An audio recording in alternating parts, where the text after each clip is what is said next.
Neurologists diagnose patients. They treat patients with medications or with physical therapy or other approaches.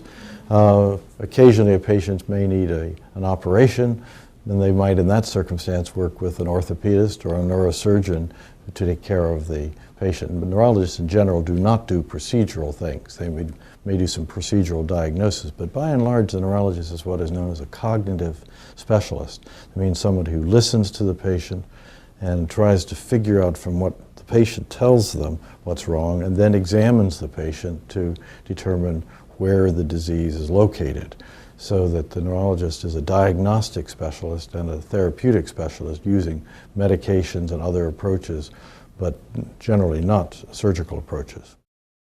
What types of diseases do neurologists treat?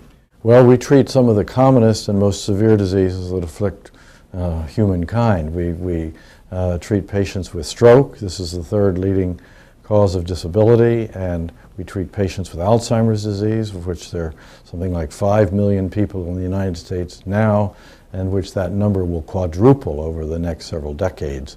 So that and then diseases like Parkinson's disease, which affects 3% of older patients.